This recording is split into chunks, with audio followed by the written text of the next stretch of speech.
Ku hidup dan berharapan,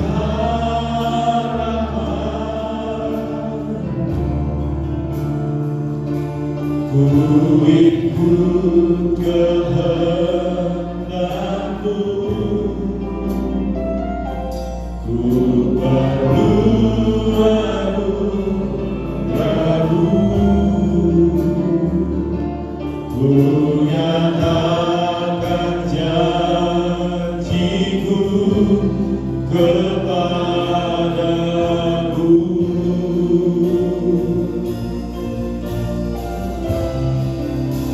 Kalau ku hidup bagimu, hatiku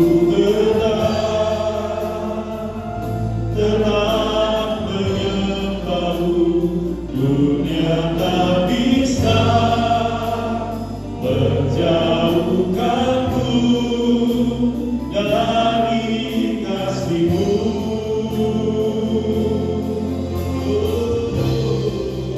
Selama ku hidup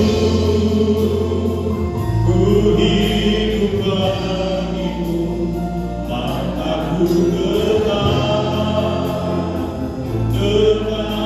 memandangmu. Dunia tak bisa menjauhkanku dari kasih-Mu. Yesus, Kau kebenaran.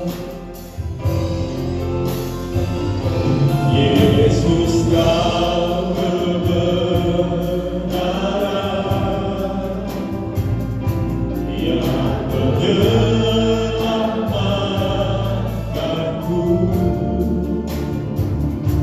Kau berikanku hidup dan berharapan. Ku ikut kehendak-Mu, Tuhan, ku ikut kehendak-Mu. Ku perlu ragu-ragu, ku nyatakan janjiku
Tuhan, kami bersyukur kepada-Mu malam hari ini Tuhan, untuk setiap anugerah-Mu dalam hidup kami Bapa. Haleluya, haleluya. Terima kasih Tuhan, terima kasih Tuhan, terima kasih Tuhan. Haleluya. Malam hari ini Tuhan, kami mau bersuka cita di dalam Engkau. Kami mau bersorak-sorai di dalam Engkau, di dalam nama Yesus. Haleluya. Amin. Puji Tuhan. Saya dan Bapak Ibu Saudara bangkit berdiri. Kita akan memuji Tuhan. Keindahan di hadapan-Ku.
Kami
menggenapi firman-Mu Tuhan. Haleluya. Tuhan, Kau sempurna dalam rencana-Mu dan karya-Mu Tuhan. Terima kasih Tuhan, Kau sempurna dalam rencana-Mu dan karya-Mu. Ku serahkan hidupku, murnikan dengan Roh-Mu. Tuhan, Kau sempurna. Tuhan, Kau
Saya undang nanti Bapak Adi Sutrisno berdoa untuk pemberitaan.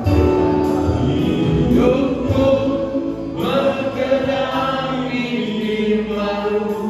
Amin. Ada mujizat sertai tiap langkahmu. Kau bersamaku di dalam dan hidupku bersamamu. Bapa di dalam surga, Allah pencipta langit dan bumi yang maha suci dan maha tinggi, Tuhan, Engkaulah yang menjadi fokus penyembahan kami malam hari ini, Yesus. Terima kasih Tuhan, hati kami bersuka cita ketika kami memuji Engkau. Jiwa kami bersyukur karena Engkau bertata di atas puji-pujian kami. Kami percaya ada kuasa di dalam puji-pujian. Tuhan, Engkau memberkati ibadah kami malam hari ini menjadi ibadah yang hidup dan berkenan kepadamu.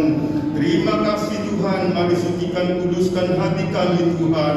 Sebentar kami akan mendengar firman-Mu yang akan disampaikan oleh hamba-Mu. Berbicaralah kepada kami Tuhan, urapi hamba-Mu yang akan menyampaikan firman-Mu. Tambahkan hikmat kepadanya, singkapkan rahasia firman-Mu kepada kami Tuhan. Urapi kami yang akan mendengar firman-Mu. Beri kami hikmat, buatlah kami mengerti dan memahami apa yang menjadi maksud Tuhan di dalam hidup kami. Amen. Terima kasih Tuhan, firman-Mu itu kuat, firman-Mu itu menguatkan kami, lebih tajam dari pedang bermata dua. Bahkan firman-Mu bagaikan palu yang menghancurkan, mengubahkan dan memulihkan. Terima kasih Tuhan, terima kasih Tuhan, terima kasih Tuhan. Kami buka hati kami untuk kebenaran firman-Mu dan kami sambut firman-Mu di dalam nama Tuhan Yesus Kristus. Haleluya. Amin. Amin.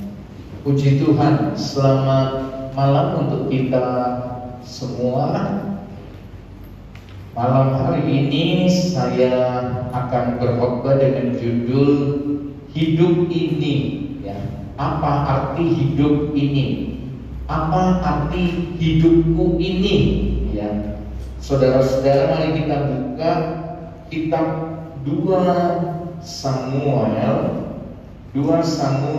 pasal 7 ayat 1 sampai ayat 17. 2 Samuel pasal 7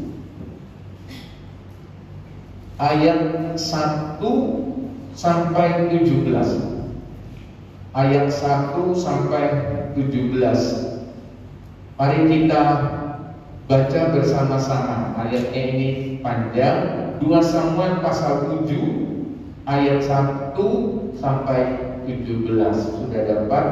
Perikop yang dicetak tebal, janji Tuhan mengenai keluarga dan kerajaan Daud. 2-3. Ketika raja telah menetap di rumahnya dan Tuhan telah mengaruniakan keamanan kepadanya terhadap semua musuhnya di sekeliling, berkatalah raja kepada Nabi Nathan, "Lihatlah, aku ini diam dalam rumah dari kayu aras, padahal tabut Allah diam di bawah tenda." Lalu berkatalah Nathan kepada raja, "Baik, lakukanlah segala sesuatu yang dikandung hatimu, sebab Tuhan menyertai engkau." Tetapi pada malam itu juga datanglah firman Tuhan kepada Nathan demikian, "Pergilah, katakanlah kepada hamba-Mu Daud, beginilah firman Tuhan, masakan engkau yang mendirikan rumah bagiku untuk kudiami? Aku tidak pernah diam dalam rumah sejak aku menuntun orang Israel dari Mesir sampai ke hari ini. Tetapi aku mengembara dalam kemah sebagai kediaman. Selama aku mengembara bersama-sama seluruh orang Israel, pernahkah aku mengucapkan firman kepada salah seorang hakim orang Israel yang kuperintahkan menggembalakan umatku Israel demikian, mengapa kamu tidak mendirikan bagiku rumah dari kayu aras? Oleh sebab itu, beginilah kau katakan kepada hamba-Ku Daud, beginilah firman Tuhan semesta alam, Akulah yang mengambil engkau daripadamu ketika ia menggiring kambing domba untuk menjadi raja atas umatku Israel. Aku telah menyertai engkau di segala tempat yang kau jalani dan telah melenyapkan segala musuhmu dari depanmu. Aku membuat besar namamu seperti nama orang-orang besar yang ada di bumi. Aku menentukan tempat bagi umatku Israel dan menanamkannya sehingga ia dapat diam di tempatnya sendiri dengan tidak lagi dikejutkan dan tidak pula ditindas oleh orang-orang lain seperti dahulu. Sejak aku mengangkat hakim-hakim atas umatku Israel, aku mengaruniakan keamanan kepadamu daripada semua musuhmu. Juga diberitahukan Tuhan kepadamu, Tuhan akan memberikan keturunan kepadamu apabila umurmu sudah genap dan engkau telah mendapat perhentian bersama-sama dengan nenek moyangmu, maka aku akan membangkitkan keturunanmu yang kemudian, anak kandungmu, dan aku akan mengokohkan kerajaannya. Dialah yang akan mendirikan rumah bagi namaku, dan aku akan mengokohkan tahta kerajaan untuk selama-lamanya. Aku akan menjadi bapaknya, dan ia akan menjadi anakku. Apabila ia melakukan kesalahan, maka aku akan menghukum dia dengan rotan yang dipakai orang, dengan pukulan yang diberikan anak-anak manusia. Tetapi kasih setiaku tidak akan hilang daripadanya, seperti yang kuhilangkan daripada Saul yang telah kujauhkan dari hadapanmu.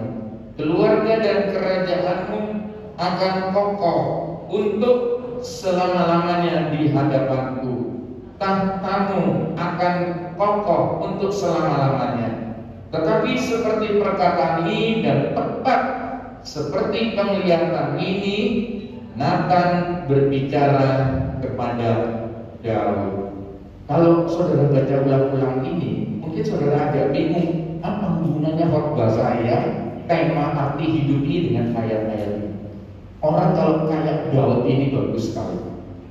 Jadi Daud ini ngomong sama Tuhan lewat Nabi, saya ini sudah dipelihara, dijaga, saya punya istana dari kayu mahal-mahal, tapi bait Allah, rumahnya Tuhan itu cuma tinggal di kemah, digotong kemana-mana. Jadi dia sepertinya diem, saya ini sakit disembuhkan. Bahkan Tuhan menentukan anak keturunan itu terus kokoh kuat jadi raja. Tidak seperti Raja Saul, anaknya tidak jadi raja, malah diganti Daud mantunya.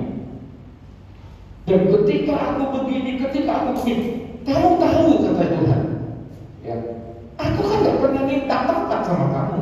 Aku kan tidak pernah nuntut dibangunkan sesuatu kepada umat Israel. Sepertinya Tuhan bilang, tapi kok mulai dulu kamu kok tidak pernah berinisiatif, mulai dulu kamu kok tidak pernah memulai ingin melakukan sesuatu sama Tuhan. Kita ini 7 bulanan ini tidak kena COVID, tidak sakit, ya bisnis kita masih jalan, mungkin lebih mengecil perbandingannya dibandingkan sebelumnya. Tapi pernahkah kita bersyukur, hidup ini siapa sih yang memelihara? Hidup ini siapa yang memberi kesehatan, kekuatan? Berapa kali kita nyaris celaka, berapa kali kita nyaris bahaya, berapa kali kita nyaris mengalami maut. Tuhan pelihara, Tuhan lindungi. Ya, oke, saya mau hemat waktu. Coba kita lihat pendahuluan dulu, saudara-saudara. Sewaktu-waktu perlu diingat, manusia itu bisa mati. Ya, tidak ada manusia itu yang tidak bisa mati. Orang itu bisa mati, tapi sekarang pertanyaannya, Yang paling penting itu saudara, mati yang bagaimana? Semua ini kita akan mati, siapapun akan mati. Tapi kita ini bisa finishing well, happy ending, berakhir mati dengan enak. Mati itu kan cannot, sudah berakhir, sudah tidak bisa apa-apa lagi. Nah, saudara-saudara, kalau saudara perhatikan, jangan sampai saudara maaf mati sebab hanya duduk-duduk saja, pasif, diam, senyum, menunggu, menanti. Tahu juga mati toh, dia mati. Tapi matinya ya cuma pasif. Atau jangan-jangan ada orang yang mati lapar, mati kurang gizi, harusnya bisa berusia 70, 80. Nah itu saingannya presiden yang sekarang ini di Amerika hari tadi itu mereka pemilihan, ya saudara-saudara. Ini kan selisih beberapa belas jam kita duluan mereka pemilihan presiden, ya. Tapi itu calon presiden yang satunya itu mau 80, 70 berapa ya? 78. Tapi kayaknya lebih sehat dari saya masih saudara-saudara. Orang Indonesia kalau 78 mungkin sudah beda ya. Tapi jangan sampai kita ini mati sebab lapar, mati sebab kurang gizi, mati sebab kurang ini. Sebenarnya apa tidak cukup anugerah Tuhan? Tuhan itu pelihara, jaga, lindungi, cukupkan kita. Tapi kita salah manajemen. Uang kita dibikin main judi, uang kita dibikin sesuatu yang tak berarti, uang kita digunakan yang tak berguna. Akhirnya kita kurang gizi, punya anak jauh lagi kurang gizi. Kita udah bodoh, maaf, anak cucu kita lebih bodoh lagi. Kan rugi kita ini. Jangan sampai kita ini mati so diam saja, nggak berusaha, nggak berupaya, nggak mau belanja, atau mati sebab lapar, sebab kurang gizi. Atau yang ketiga, jangan sampai saudara mati itu di tangan setan, saudara-saudara. Mati di tangan iblis. Saudara tahu Sumenep itu yang lalu saya di Kapolres ketemu Mapolres ya, ketemu Pak Mapolresnya, dia masih baru 3-4 bulan. Dia cerita di Sumenep kini itu 6.000 orang yang kena narkoba, yang aktif katanya dia. Jadi banyak ini Sumenep yang segini ini penduduknya 1.200.000 orang, itu 6.000 kena narkoba. Narkoba itu kan tidak ada agamanya sebenarnya. Narkoba itu tidak ada miskin, kaya, hitam, putih, yang ada. Kalau saudara perhatikan, tapi coba bayangkan kalau keluarga ini kena narkoba, anak cucunya semua hidup dari narkoba, akhirnya mati, semua masuk neraka katanya. Mati di tangan musuh, mati di tangan iblis semua rombongan rame-rame masuk neraka. Nyesel kan kita, rugi. Atau coba kita baca Filipi 1 yang keempat, paling bagus itu kita mati di tangan Tuhan. Semua katakan amin ya. Kita mati sebab menurut kehendak Tuhan. Biarpun kita tidak kaya sampai mati, tapi kita tetap di dalam Tuhan, ikut Tuhan, percaya Tuhan, yang menyenangkan hati Tuhan. Apa artinya? Ya tadi saya tidak perlu pendahuluan lama-lama. So lagunya Freddy itu semua sudah bagian dari khotbah ini. Filipi 1, memang Freddy jago merangkai cinta, merangkai lagu. Filipi 1, 21 sampai 24. 1, 21 sampai 24. Saya baca untuk saudara. Karena bagiku hidup adalah Kristus dan mati adalah keuntungan. Kalau orang Tionghoa itu kalau ada yang meninggal itu ditutup semua, takut apes itu kena ke anaknya, kena mantunya, ke keluarga. Kalau bisa tuh diprotek, yang Kalau ini ada yang mati satu, jangan sampai semua mati. Mati usaha, mati ini. Takut dengan kematian. Tapi kalau saudara perhatikan, mati itu sebenarnya bagi orang Kristen keuntungan. Ya itu tadi, kalau mati saudara itu di dalam Tuhan, untung. Di dunia ini meskipun mengalami macam-macam, kita bisa tangani, kita lewati. Terus kalau sudah mati masih masuk surga, senang untuk selama-lamanya. Dari mana tadi saya? Baru ayat 21-22. Tetapi jika aku harus hidup di dunia ini, itu berarti bagiku bekerja memberi buah, ada hasil. Jadi mana yang harus kupilih? Aku tidak tahu. Aku didesak dari dua pihak. Aku ingin pergi dan diam bersama-sama dengan Kristus, itu memang jauh lebih baik. Tetapi lebih perlu untuk tinggal di dunia ini karena kamu. Jadi Paulus bilang, aku bingung mau tetap hidup, ya aku terus berguna, tapi aku cepat mati, ya aku masuk surga. Jadi bagi Paulus mau mati pendek umur, mau panjang umur, tidak jadi masalah. Kenapa? Sebab hidupnya itu sudah berarti. Hidup yang berarti. Coba bayangkan berapa banyak di dunia ini yang di depan cermin, di depan dinding menangis, menepuk-nepuk dada. Kenapa mesti begini? Kenapa nasibku kok begini? Kenapa aku harus begini terus? Dia menyesali dengan hidup ini. Dia tidak bisa menerima hidup ini. Sebenarnya hidup ini penuh arti. Hidup ini ada di dalam tangan Tuhan yang Tuhan rancang begitu rupa supaya berakhir baik. Tapi kita rusakkan, hancurkan sendiri. Coba kalau saudara lihat orang yang bunuh diri, membunuh orang, membunuh istri, membunuh suami, membunuh anak, membunuh keluarga, ya dia habisin semua hancur-hancuran. Tapi setelah itu dia menyesal. Pepatah Indonesia, menyesal itu selalu kemudian nyesal. Ya, orang kalau sudah begitu dia tidak punya semangat untuk menjalani hidup lebih baik ke depan. So, yang baik itu sepertinya semua sudah hilang. Nah, saudara-saudara yang dikasihi oleh Tuhan, sekarang kita masuk di bagian A, ya.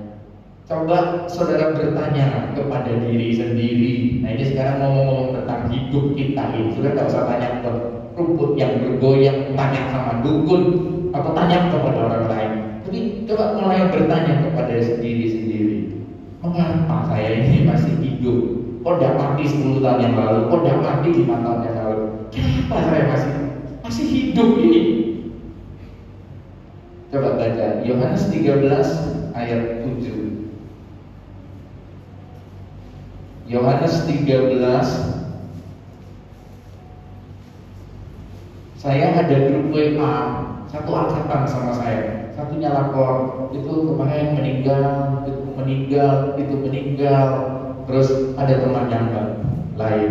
Ya kita bersyukur ini, kita seusia semua kita, tapi masih sehat. Ya memang seharusnya demikian. Ya. Yohanes 13 ayat 7. 13 ayat 7. Jawab Yesus kepadanya, apa yang kuperbuat engkau tidak tahu sekarang, tetapi engkau akan mengertinya kelak. Jadi mengapa saya masih hidup? Persoalannya Tuhan belum selesai. Amin.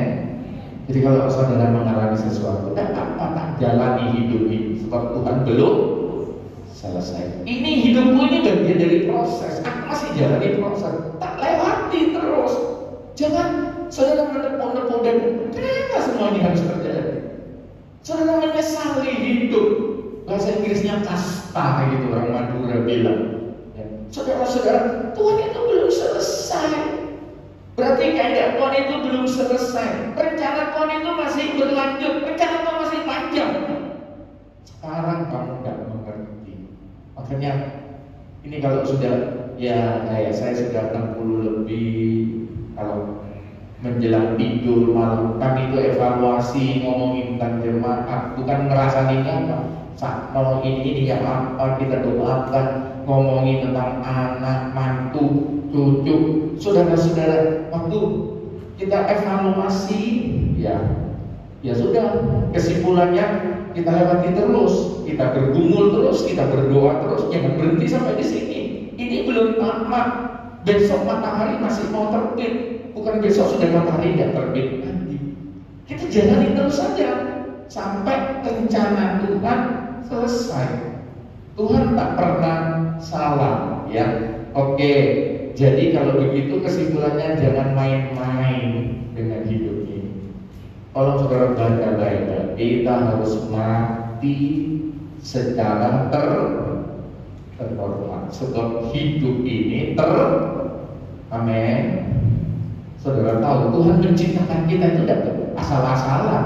Kita ini bukan kayak maaf, Tuhan pas lewat ada kerikil, ada batu, ya. Aduh, kok tumben ada batu model begini. Terus Tuhan ambil, daripada diinjek orang, bisa jadikan orang lah. Bukan, saudara-saudara. Bukan. Jadi saudara, papa mama kita, orang tua kita belum menikah. Tuhan sudah punya rencana terhadap semua manusia di dunia ini. Semua rencana yang indah, rencana yang mulia, rencana yang agung. Dan Tuhan ciptakan kita secara terhormat. Makanya kalau mati kita juga harus terhormat. Jangan sampai maaf misalnya saudara-saudara, anggota keluarga kita dibunuh orang gara-gara anggota keluarga kita itu nusuk orang lain, dikejar sama orang yang kita tusuk dia, ya sampai mati, dikejar dikeroyok orang. Nah itu kok hidup ini kok nggak terhormat sih? Kok terlalu murah? Kenapa? Ya ini kan tabur tuai sama siapa? Coba dia tidak nusuk orang lain, kan dia akan ditusuk. Logikanya kan begitu. Nah hidup ini juga saudara-saudara harus mati terhormat. So hidup ini terhormat saudara-saudara. Hidup ini bukan main-main. Terus pertanyaan yang kedua, saya terus mulai dengan pertanyaan, mengapa saya melakukan apa yang saya lakukan? Ya, saudara misalnya ditugaskan di Sumeneb, saya dikasih tahu pendeta Lumajang, ada yang namanya Ruth, insinyur pertanian, dia daftar CPNS di sini online.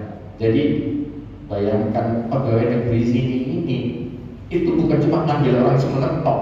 Jadi seluruh Indonesia online dibuka, orang bisa mendaftar. Yang lalu kan ada orang dari Medan tuh 10-an, tapi kalau tidak salah cuma ada satu yang kena itu tes, ya saudara-saudara. Ini kemarin kena dia insinyur pertanian keluaran Uni Brown, ya. Terus pendetanya ngomong, kok ditaruh, kok dapatnya di Sumeneb ya, kok tidak dapat di Lumajang. Itu ngomong di grup, terus pendeta yang lain ngomong, ya itu berkatnya Om Samuel. Ini jadi pegawai negeri, sudah dapat gaji, dulu belum dapat gaji, jadi jemaatnya ini katanya dia. Ya. Itu makanya kita kan nggak bisa ngatur. Ini kok jadi sama ini kok tinggal di sini, ini kok kerja di situ. Kita nggak bisa. Coba baca tadi 2 Samuel pasal 7.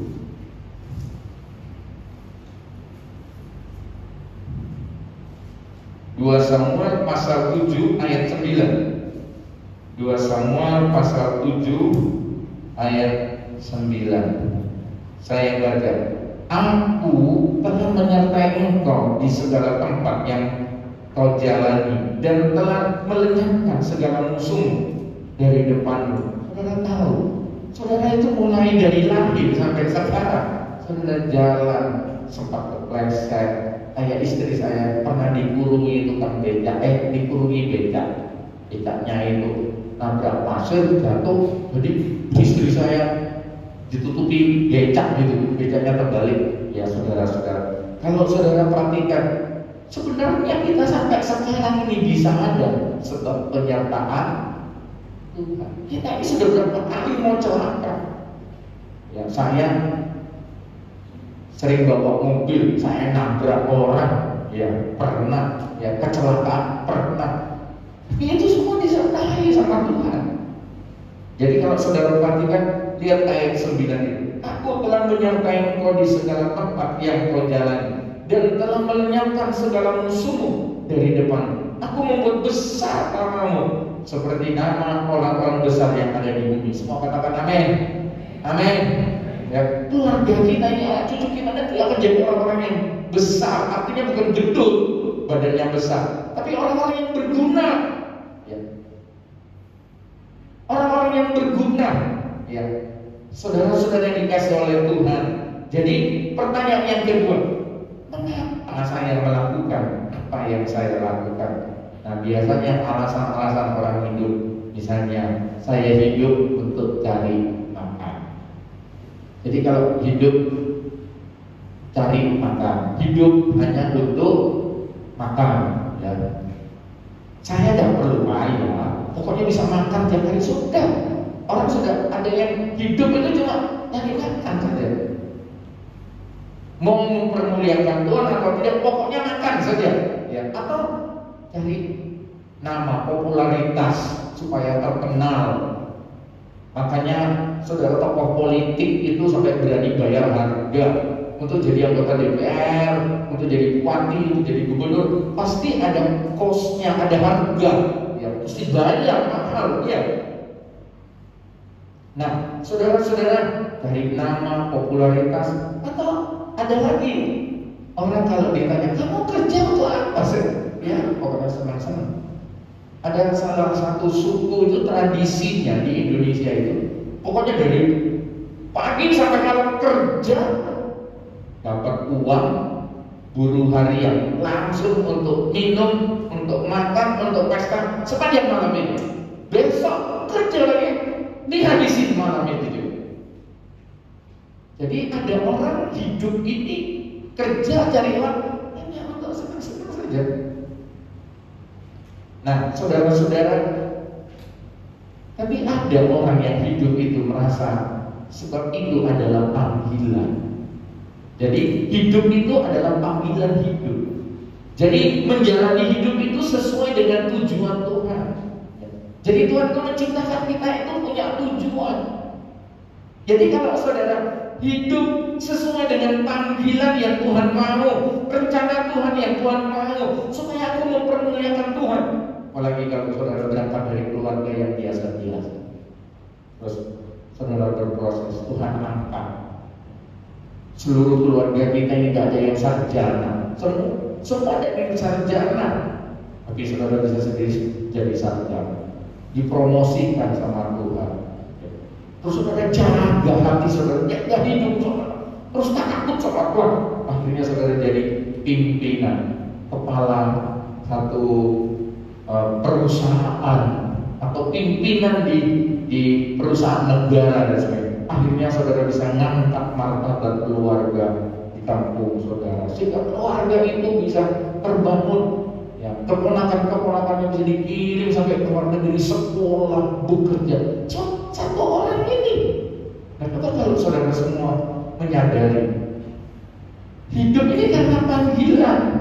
Jadi hidup ini aku menjalani hidup bukan untuk kepentingan diriku sendiri. Tuhan punya rencana dengan aku. Jadi Tuhan tidak menciptakan aku secara kebetulan. Oke, lanjut sekarang pertanyaan yang ketiga. Mengapa saya memiliki apa yang saya miliki? Jangan-jangan saudara suka bertanya yang sudah meninggal, kok dikasih istri kayak gini?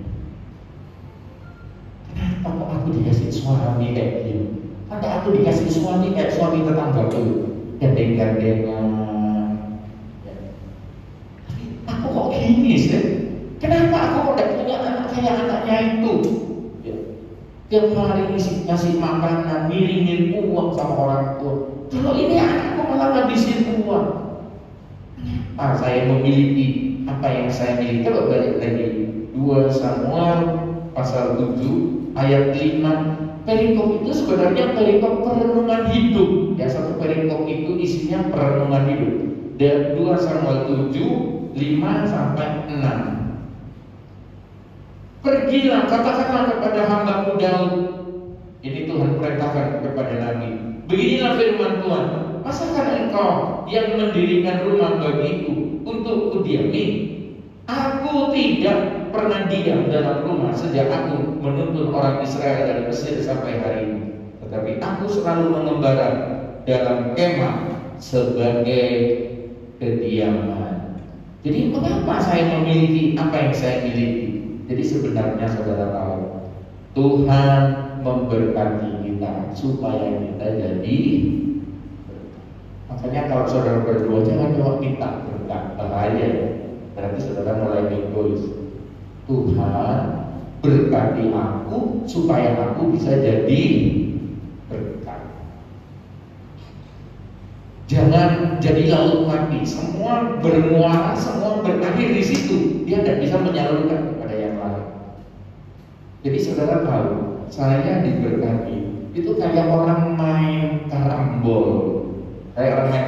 Saya diberkati sebenarnya Tuhan memberkati situ. Tapi kalau saya salurkan ke sini, sini salurkan ke sini, sini sesuai dengan fungsi, akhirnya sampai di situ. Tapi kalau saya tahan berkat itu, yang situ kan tidak dapat. Jadi apa? Teori multiplikasi, multiple. Ya. 2 kalau ditambah 2 4. Ya. 2 tambah 4 6. Tapi kalau 2 kali 4 kan 8. Lebih banyak lagi. Jadi saudara-saudara, mengapa saya memiliki apa yang saya miliki? Tadi kalau kita mati, ya semua untuk siapa? Punya harta banyak. Kalau saudara tidak jadi berkat, rugi kan? Nyesel. Ya, saudara-saudara dikasih oleh Tuhan. Berikutnya pertanyaannya, apa yang saya bawa dalam hidup ini? Nah ini pertanyaan penting. Kita ini semua kan kayak mau berangkat. Ayo angkat tangan siapa yang sudah mau berangkat. Ayo. Tidak ada yang berani angkat tangan. Kita ini semua kan persiapan mau berangkat ke satu tujuan, neraka atau surga. Kita ini semua ini mau berangkat. Jadi bawa semua apa? Apa yang mau kita bawa? Kalau masa saudara mau ke surga bawa timun, bawa petis, bawa kerupuk, kan mau rujak lagi di surga. Makanya saudara ini mau berangkat jangan bawa sampah, jangan bawa sampah, bawa mutiara. Ya, saudara-saudara, bawa nilai-nilai hidup. Makanya jangan bawa sampah, iri, benci, ya. Ya ini kayak kita di Indonesia orang ribut terus, mempersoalkan yang nggak perlu dipersoalkan, apalagi lewat sosmed. Sebenarnya ini kan lagi pandemi krisis, ya. Nah coba bayangkan kalau orang itu nggak kerja, cuma demo, ribut terus jadi apa? Apalagi demo ribut, terus kena tembak atau kena apa, mati tidak terhormat, mati dalam keadaan marah, mati dalam keadaan sakit hati. Makanya saudara kalau sama keluarga, yang damai-damai. Jangan nanti kalau sudah meninggal mamanya, kakaknya, adiknya baru ditangisi. Itu sudah percuma. Tapi waktu hidup saudara baik-baik. Saudara tahu apa yang kita bawa itu akan menjadi penghambat. Tapi kalau yang dibawa sesuai dengan firman Allah, itu akan memperlancar malah, membuat mulus jalan hidup kita ke surga. Tapi kalau bawa macam-macam, Alkitab katakan menuju surga itu kayak masuk ke pintu atau jalan yang sempit. Masuk neraka itu sepertinya masuk ke jalan yang lebar, pintu yang lebar. Nah, sudah tahu bahwa banyak yang dibawa masuk pintu sempit, nggak bisa masuk kita. Kita mesti tanggalkan semua, buang semua. Ya, saudara-saudara, saya pakai istilah ini. Kalau digigit ular, saudara-saudara, jangan kejar ularnya. Amin. Udah, nggak usah pusing. Udah biar ularnya mau lari kemana, mau apa, mau gigit sampah lain. Itu bukan urusan kita.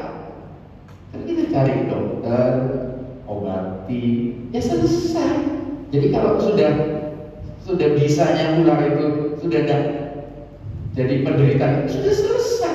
Pusing apa? Ular itu mau mati bagaimana? Nggak usah pusing. Kita digigit ular, terus kita berusaha buang energi, buang tenaga, mau cari ular itu. Kita mau balas dendam ular itu. Kita mau cincang ular. dolar. Ular itu, kita mau bunuh ular itu. Saudara-saudara, kalau saudara perhatikan, kita bodoh. Sudah biarkan apa saja ular itu. Ya supaya apa? Hati kita tetap baik. Sewaktu-waktu kita menghadap Tuhan, kita tidak menyesal. Oke, sebagai konklusi, sebagai penutup, saudara-saudara, saudara baca kalimat di layarnya. Hidup ini hanya sekali saja, saudara-saudara. Itu kan ada di bahasa Alkitab, ada orang kaya waktu masuk neraka, harus di pangkuan Abraham masuk surga. Nyesel dia. Terus dia bilang, itu abang-abang adik-adik saya di dunia, ponakan-ponakan saya, ipar-ipar saya masih banyak. Tolong kirim mereka supaya mereka semua jangan masuk neraka. Itu kan kalimat menyesal. Waktu Lazarus datang ke sana minta makan dan dikasih makan. Ya, dia kaya dan terus memperkaya diri, tapi dia tidak jadi berkat kepada banyak orang. Ya. Hidup ini tercipta, kesimpulan-kesimpulan tadi punya tujuan yang mulia dari itu. Jadi artinya hidup ini berarti. Jangan sampai hidup ini jadi percuma. Hidup ini harus berarti. Artinya apapun yang harus dihadapi sekarang, kita nikmati saja, ya, sehingga kita dapat menikmati hidup yang akan datang dalam kekekalan. Jangan lepaskan Yesus, jangan tinggalkan Yesus, supaya hidup saudara berarti. Hidup ini adalah kesempatan, amin. Hidup ini untuk melayani Tuhan. Jangan sia-siakan waktu yang Tuhan beri. Hidup ini hanya sementara. Hidup ini adalah kesempatan. Hidup ini untuk melayani Tuhan. Jangan sia-siakan waktu yang Tuhan beri. Hidup ini hanya sementara. Wanita saja hidup ini.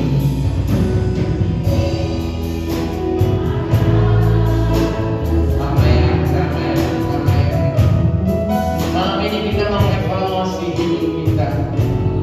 Tuhan belum selesai. Tuhan punya rencana yang besar. Amin, amin.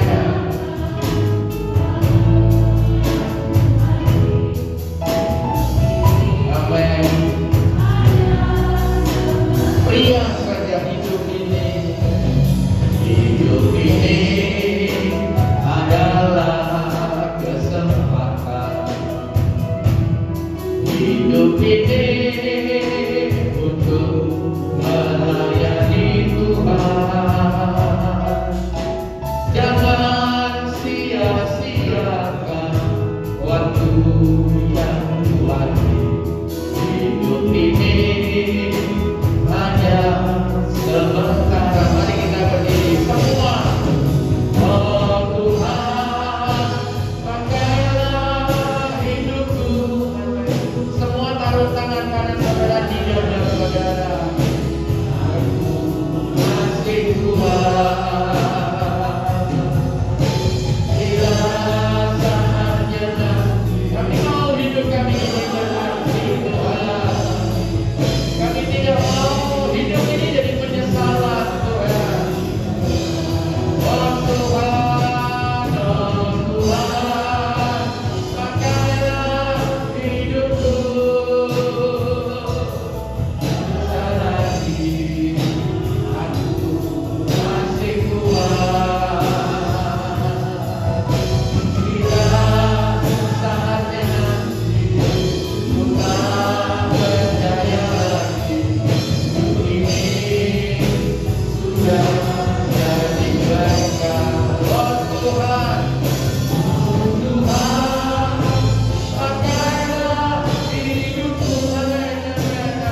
ibadah doa malam hari ini diberkati oleh Tuhan. Terima kasih Tuhan. Terima kasih, terima kasih. Terima kasih jemaat FGM di Surabaya, jemaat sahabat Allah di Sumedang.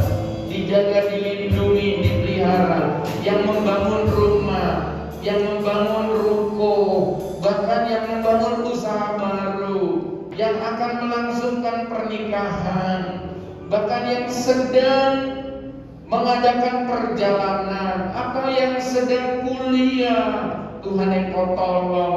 Terima kasih yang sakit, lemah, bahkan yang hamil, ibu dan janinnya sehat. Terima kasih Tuhan.